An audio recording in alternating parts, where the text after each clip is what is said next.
Okay, so good morning. My name is Akshaj and I'm representing Birla Open Minds International School. This is for the BAFA 1. Now we'll start with the first question. Could you briefly introduce yourself, your role, and your organization? All right. Thank you, Akshay. Thank you for having me. I am Sanjiv Raghavan, one of the four co-founders of Nishbe's Techno Solutions. What is Nishbe's Techno Solutions? We are a 15 years old consulting company. All right. And I am the managing director. I lead the organization.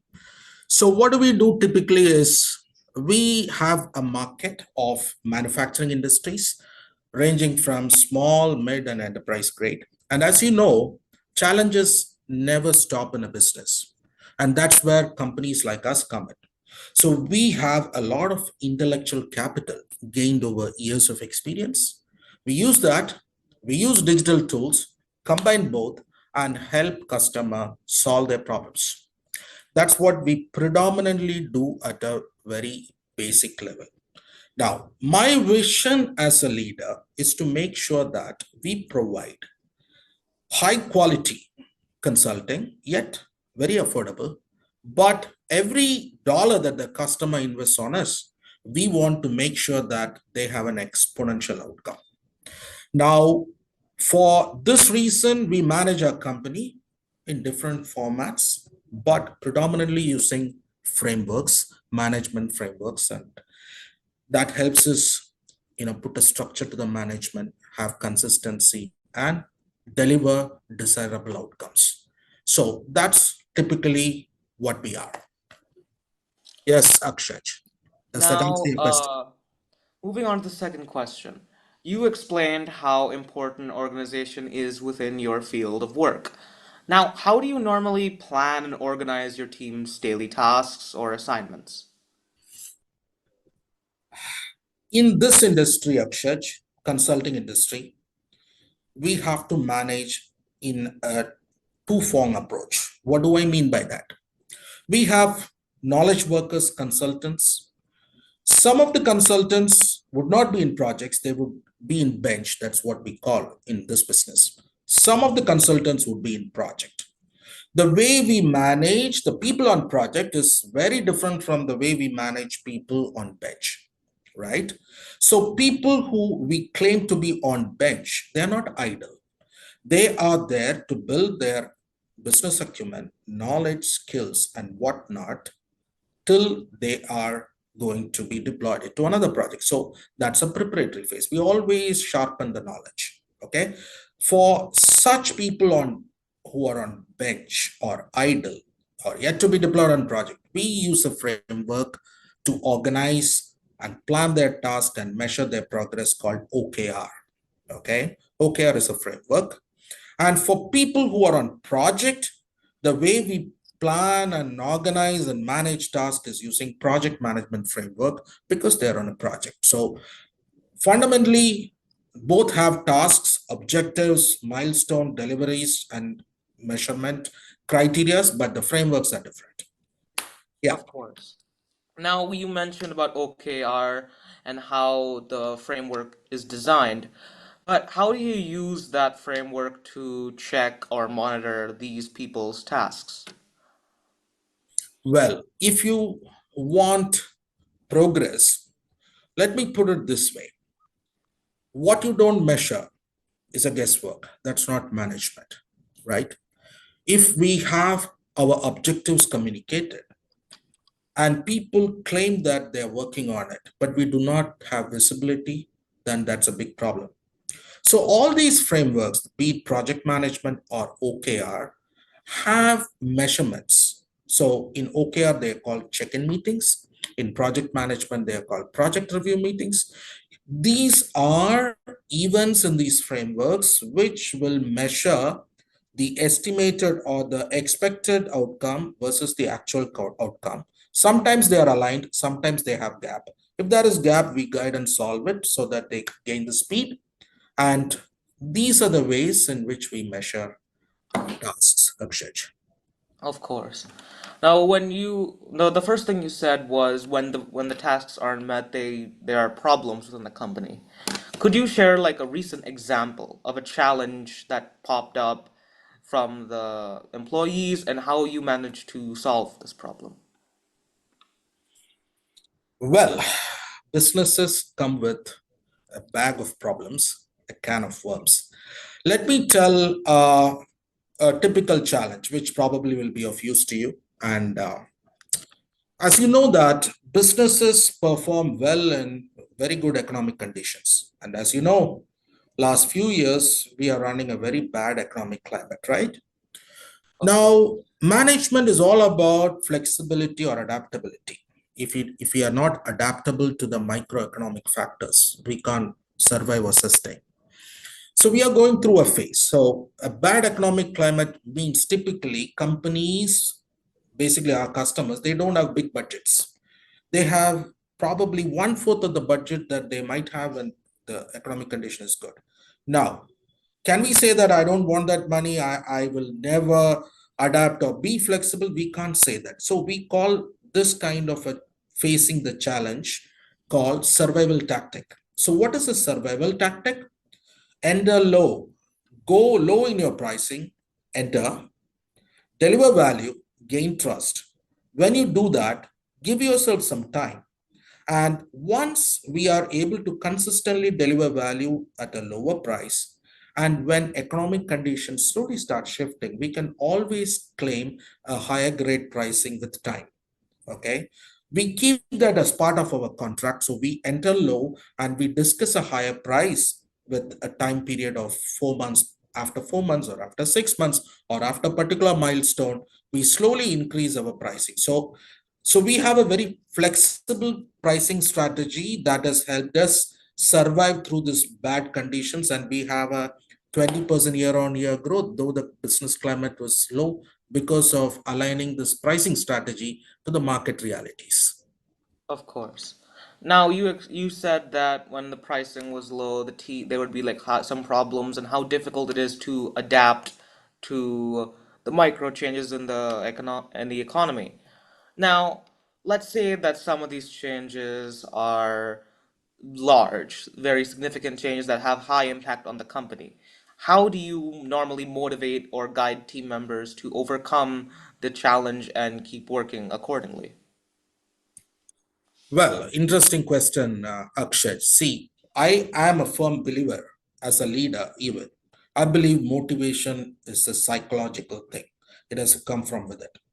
All that we can have is to have an right trigger to kindle that motivation. Okay. Self motivation is the best motivation. But there are two kinds of motivation that we do. Okay. One is when people are successful, that is a level of motivation we give. When people are not successful, they need motivation too.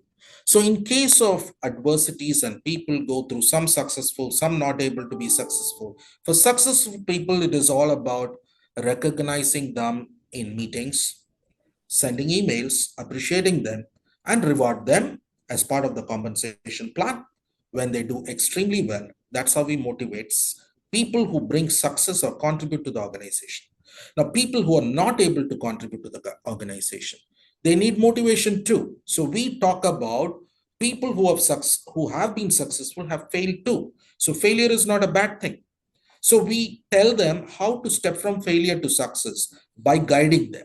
So the HR team comes into picture. There is a concept of mentor-mentee. So mentor guides them from an intellectual point of view. HR motivates from a personal point of view. This is a beautiful combination which helps people who are probably losing their game every year to come up and be successful. This is how we motivate people and guide people, Akshay. Of course. Now, let's say the motivation doesn't impact as well. And let's say that this leads to some conflict between the employees, maybe with the HR team themselves. How do you normally handle conflicts or mistakes like that within the team? Well, when we deal with people, Akshay, we are dealing with minds. People always have egos, personalities, different personalities. So conflicts can never be eliminated. It has to be managed. There are various conflict resolution techniques and frameworks. Umpteen number of them are there. So our HR comes into picture and the project manager or the team manager comes into picture when certain conflicts are visibly evident. Some conflicts are hidden, right? So that comes out of feedback. But when a conflict comes, we have certain frameworks in HR. One is an IBR framework where we talk to the people to understand and solve the problem and bring all the stakeholders involved in the problem together. But we have some fundamentals. Whatever frameworks we use, we always keep it should be in the resolution should be in the interest of the customer first, the organization second, and the third one is that it is not about who is right or because somebody holds a heavy position, whatever they say need not be right. It's about being fair and square. What is right is more important. So we give this. This is how we resolve.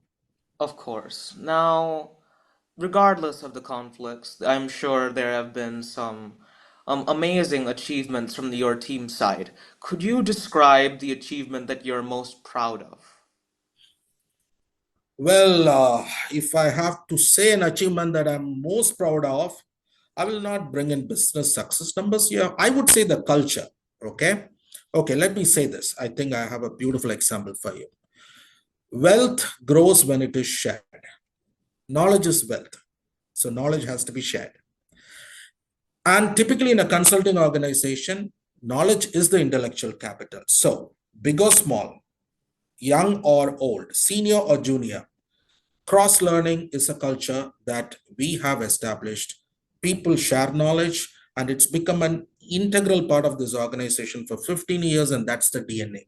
And that's something that I would claim to be as an example for your question.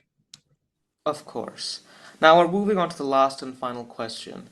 As you mentioned before, this field of work is rapidly changing within the economy as well as the demands that are required by the customers. This could be incredibly confusing to people who aspire to be part of the industry, newcomers to the consulting agencies. So what would you advise for the young people who want to enter this industry? Okay. Well, generations can change, businesses can change with time, but success formula doesn't change. Okay. Knowledge when a young professional, if I have to advise, okay, let's call them people who are change driven, they want everything fast and quick mindset, the new generation. You have to understand one thing. You can graduate out of a big branded college and you will be acknowledged as somebody who has knowledge, but that's theory. That's like reading a book about swimming. Okay, you might get yourself skilled. Now they are just facilitators. That doesn't make you great. Success comes by using this knowledge and skills and putting it into experience, right? And if we have to get now, it's not like learning trigonometry in a year. This comes with years of practice in consulting if you want to be an expert. Patience, hard work does matter, and the success formula doesn't change. So character is important, professional character. Knowledge is important. We call it competence. Knowledge is not just theory, not just skill. It also the intellectual capital gained through experience. All these put together will make you successful. Hard work and patience. This formula doesn't change. Business change, generations change. So I don't like to advise because advice sounds one-sided to me. But this formula, I would say, and it's up to the new generation how they want to adapt it to make it their career success. Of course. Thank you very much for your insight. That's all the questions I have from my side. Do you have anything left to add, Ed, before I conclude the interview? Well, first of all, thanks once again for having me and part of this interview. And I'm really happy and glad that I'm able to pass some gyan or some knowledge to people of your age. So it's a privilege, Akshay, and I'm very happy and glad that I could be part of it. Thank you very much. Thank you. Bye bye. Bye, bye, Sanjiv uncle.